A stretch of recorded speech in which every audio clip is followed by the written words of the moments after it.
ओम शांति। 30 सितंबर 2020 की मुरली है। बाबा ने कहा, मीठे बच्चे, सबसे पहले पहले यही ख्याल करो कि मुझ आत्मा पर जो कट चढ़ी हुई है वह कैसे उतरे। सुई पर जब तक कट होगी तब तक चुंबक खींच नहीं सकता। प्रश्न है, पुरुषोत्तम संगम युग पर तुम्हें पुरुषोत्तम बनने के लिए कौन सा पुरुषार्थ करना है? उत्तर, कर्मातीत बनने का। कोई भी कर्म संबंधों की तरफ बुद्धि न जाए, अर्थात कर्म बंधन अपनी तरफ न खींचे। सारा कनेक्शन एक बाप से रहे, कोई से भी दिल लगी हुई न हो, ऐसा पुरुषार्थ करो। जर मुई जग मुई में अपना टाइम वेस्ट मत करो, याद में रहने का अभ्यास करो। गीत जाग सजनिया जाग। ओम शांति। रूहानी बच्चों ने शरीर द्वारा गीत सुना, क्योंकि बाप अभी बच्चों को आत्म अभिमानी बना रहे हैं। तुमको आत्मा का भी ज्ञान मिलता है।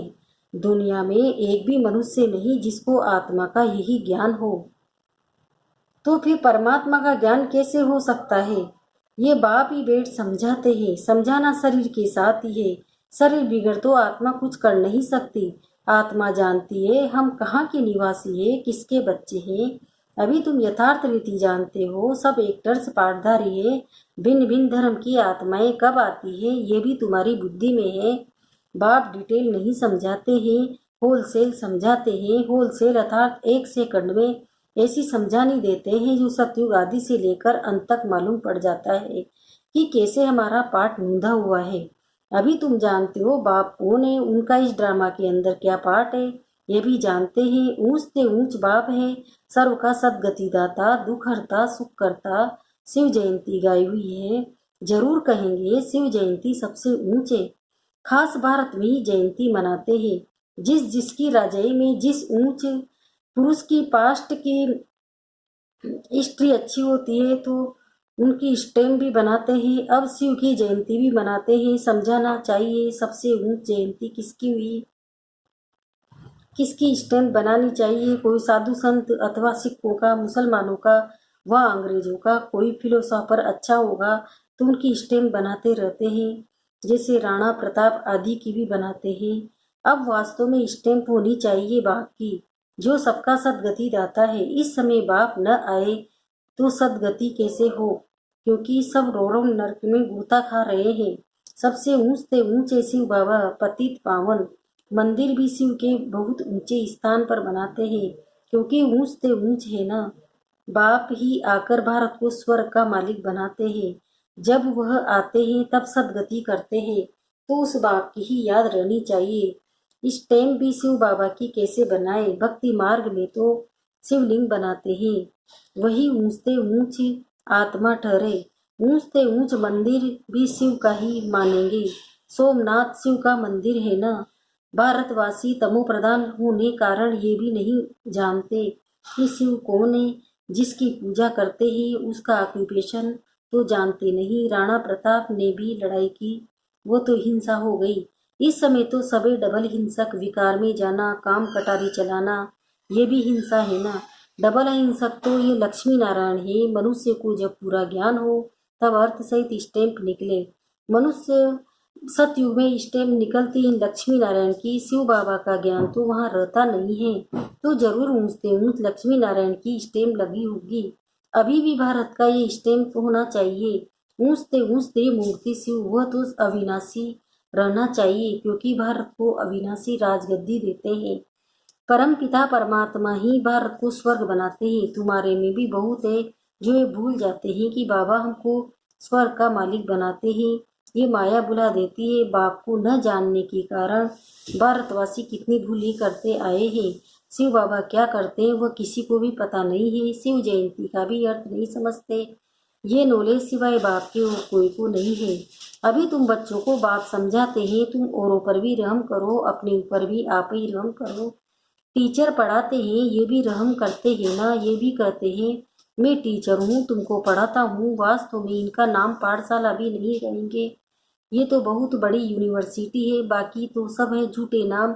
वो कोई सारे यूनिवर्स के लिए नॉलेज तो है नहीं। तो यूनिवर्सिटी है ही एक बाप की, जो सारे विश्व की सदगति करते हैं। वास्तव में यूनिवर्सिटी यह एक ही है। इन द्वारा ही सब मुक्ति, जीवन मुक्ति में जाते हैं, अतः शांति और सुख को प्राप्त करते हैं। यूनिवर्स तो वह हुआ न, इसलिए बाबा कहते हैं डरो मत, ये तो समझाने की बात है। ऐसे भी होता है, इमरजेंसी के टाइम में कोई किसी की सुनते ही नहीं। प्रजा का प्रजा पर राज्य चलता है, और किसी धर्म में शुरू से राजाई नहीं चलती, वो तो धर्म स्थापक करने आते हैं। फिर जब लाखों के अंदाज में हो जाते तब राजाई कर सके। यहाँ तो बाप राजाई स्थापन कर रहे हैं यूनिवर्स के लिए। ये भी समझाने की बात है, देवी राजधानी इस पुरुषोत्तम संगम युग पर स्थापन कर रहे हैं। बाबा ने समझाया है, कृष्ण नारायण राम आदि के काले चित्र भी तुम हाथ में उठाओ, फिर समझाओ कृष्ण को श्याम सुंदर क्यों कहते हैं। सुंदरता फिर श्याम कैसे बनते हैं। भारती है विंता भेल है, हेल अर्थात काला है, विन अर्थात गोरा।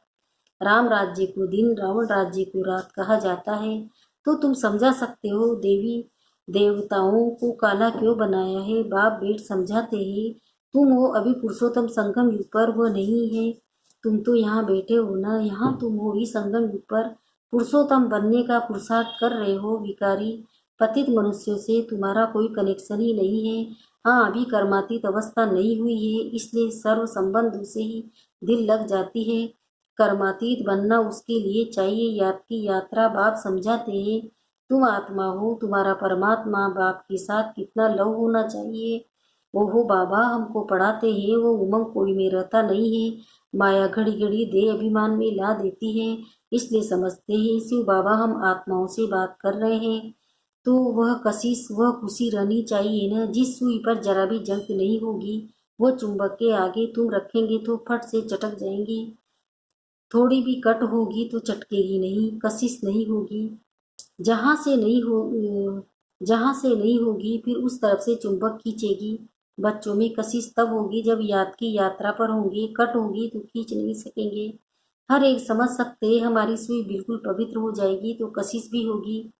कशिश नहीं होती है क्योंकि कट चढ़ी हुई है।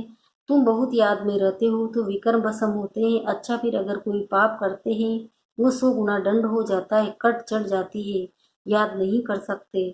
अपने को आत्मा समझ बाप को याद करो, याद भूलने से कट चढ़ जाती है तो वह कशिश लव नहीं रहता। कट उतरी हुई होगी तो कट हो तो लव होगा, खुशी भी रहेगी, चेहरा खुशनुम रहेगा। तुमको भविष्य में ऐसा बनना है।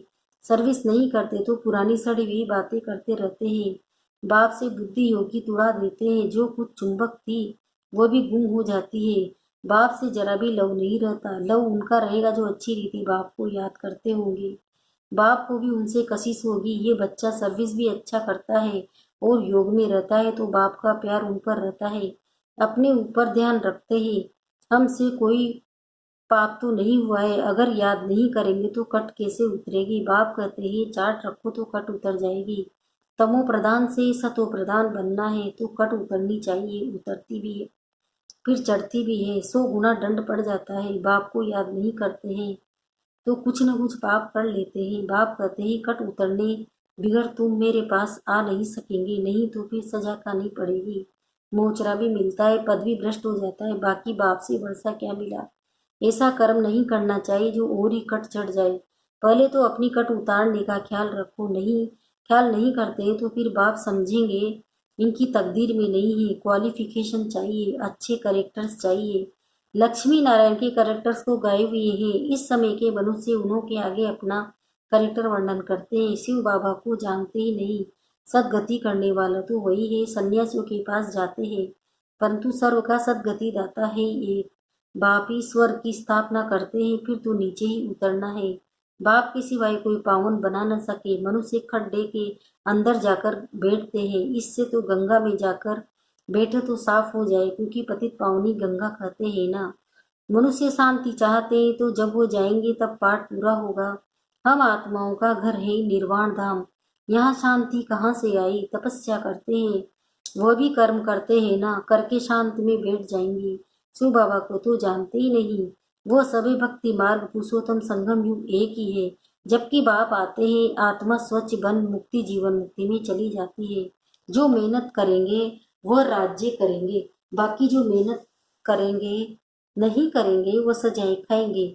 शुरू में साक्षात्कार कराया था सजाओं का, फिर पिछाड़ी में भी साक्षात्कार होगा। देखेंगे हम श्रीमत पर न चले तब ये हाल हुआ है। बच्चों को कल्याणकारी बनना है, बाप और रचना का परिचय देना है। जैसे सुई को मिट्टी के तेल में डालने से कट उतर जाती है, वैसे बाप की याद में रहने से भी कट उतरती है। नहीं तो वह कशिश है, वह लव बाप में नहीं रहता है, लव सारा चला जाता है। मित्र संबंधी आदि में मित्र संबंधियों के पास जाकर रहते हैं। कहाँ वो जंग खाया हुआ संग और कहाँ ये संग जंग खाई हुई चीज के संग में उनको भी कट चढ़ जाएगी। कट उतारने के लिए ही बाप आते हैं, याद से ही पावन बनेंगे। आधा कल्प से बड़ी जोर से कट चढ़ी हुई है। अब बाप चुंबक कहते हैं, मुझे याद करो, बुद्धि का योग जितना मेरे साथ होगा उतनी कट उतरेगी। नई दुनिया तो बननी है। सत्य में पहले बहुत छोटा झाड़ होता है देवी देवताओं का, फिर वृद्धि को पाते हैं। यहाँ से ही तुम्हारे पास जाकर पुरुषार्थ करते रहते हैं। ऊपर से कोई नहीं आते, जैसे और धर्म वालों के ऊपर से आते हैं। यहाँ तुम्हारी राजधानी तैयार हो रही है, सारा मदार पढ़ाई पर है। बाप की श्रीमत पर चलने पर बुद्धि योग बाहर जाता रहता है तो भी कट लग जाती है। यहाँ आते हैं तो सब हिसाब किताब चुकतू कर जीते जी सब कुछ खत्म करके आते हैं। सन्यासी भी सन्यास करते हैं तो भी कितने समय तक सब याद आता रहता है। तुम बच्चे जानते हो, अभी हमको सबका संग मिलता है, हम अपने बाप को ही याद में रहते हैं। मित्र संबंधी आदि को जानते तो है ना, ग्रस्त व्यवहार में रहते, कर्म करते, बाप को याद करते ही पवित्र बनना है, औरों को भी सीख लाना है। फिर तकदीर में होगा तो चल पड़ेंगे, ब्राह्मण कुल का नहीं होगा तो देवता कुल में कैसे आएगा। बहुत सहज पॉइंट्स दी जाती है जो झट किसी की बुद्धि में बैठ जाए। विनाश काले विपरीत बुद्धि वाला चित्र भी क्लियर है। वह सब सारवंटी तो है नहीं, देवी सारवंटी थी जिसको स्वर कहा जाता है। अभी तो पंचायती राज्य है, समझाने में कोई हर्जा नहीं है, परंतु कट निकली हुई हो तो कोई को तीर लगे, पहले कट निकालने की कोशिश करनी चाहिए। अपना करेक्टर देखना है। रात दिन हम क्या करते हैं, किचन में भी भोजन बनाते, रोटी पकाते, जितना हो सके याद में रहो। घूमने जाते हो तो भी याद में। बाप सबकी अवस्था को तो जानते हैं ना। झरमुई झगमुई करते हैं तो फिर कट और ही चढ़ जाती है, पर चिंतन की कोई बात नहीं है। अच्छा, मीठे मीठे सिकिंदे बच्चों प्रति माता पिता बाप दादा का याद प्यार और गुड मॉर्निंग। रूहानी बाप की रूहानी बच्चों को नमस्ते।